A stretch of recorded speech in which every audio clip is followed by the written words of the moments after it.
بہن نے بھائی پہ ناز نہیں کرنا تو کس پہ کرنا ہے؟ دو قسم کے بچے ہوتے ہیں. ایک بچہ وہ ہوتا ہے جس سے ماں باپ بات نہیں کرتے, کوئی کام نہیں بتاتے, کوئی گفتگو نہیں کرتے. وہ کہتے ہیں اس کو تمیز ہی نہیں ہے بات کرنے کی, پتہ ہی کوئی نہیں کیا کہہ دے گا. وہ بیٹا ہے, وہ ہو سکتا ہے اس کی وہ کسی کے سامنے شکایت نہ کرے, لیکن وہ اسے کوئی کام نہیں بتاتے. ایک بچہ ایسا ہوتا ہے جس پہ ماں باپ سارا ہی بوجھ رکھ دیتے ہیں.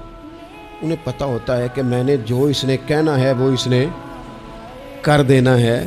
اب وہ بچہ سکون دیتا ہے, ماں باپ اس کی وجہ سے اپنے دل میں راحت محسوس کرتے ہیں. ماں باپ بوڑھے تھے, بچہ گھر آ گیا. دو رویے ہیں, آپ کو سمجھانے کے لیے چند مثالیں عرض کر رہا ہوں. ماں باپ بوڑھے ہیں, گھر میں غریبی ہے, بچہ ڈیوٹی سے آیا ہے. اب ماں باپ اسے کوئی کام کہنا چاہ رہے تھے, دونوں نے منصوبہ بندی کی ہے اور لفظ جمع کیے ہیں, اپنی سادگی میں کچھ جملے تراشے ہیں. بیٹا جب آیا تو بڑے دھیمے لہجے میں کہا, پتر ہمیں تیرے وسائل کا بھی پتہ ہے, مسائل کا بھی پتہ ہے, تنخواہ کتنی ہے ہم جانتے ہیں, خرچے کتنے ہم جانتے ہیں, لیکن پتر ہم بھی تیرے علاوہ کس کو کہیں؟ تیری بہن غریبنی کو 10-20 ہزار کی ضرورت پڑ گئی ہے تو مہربانی کر اس کے ساتھ. اور بڑے دبے لفظوں میں, ڈر کے, محتاج جملوں میں.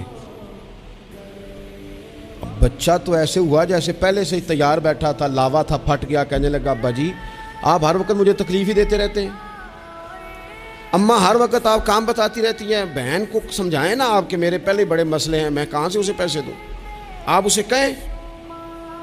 ماں باپ بیچارے ساری رات روتے رہتے ہیں, یار کہ اس نے کیا کیا. نہ دیتا, چلو وہ ڈھب سے جواب دے دیتا. ایک رویہ دوسرا ہے, بیٹا گھر آیا ہے, ماں باپ نے بات کی, کا پتر وہ تیری بہن کو کوئی ضرورت تھی اور ہم تیرے مسائل وسائل دونوں کو جانتے ہیں, دل نہیں کرتا تجھے کہنے کو, لیکن پھر ہم تو اب عمر کے اس حصے میں ہیں کہ مزدوریاں نہیں کر سکتے, تجھے ہی کہنا ہے. اگر تو محسوس نہ کرے تو کچھ رقم کی ضرورت تھی. تو پتر اٹھ کے قریب بیٹھ گیا ماں باپ کے,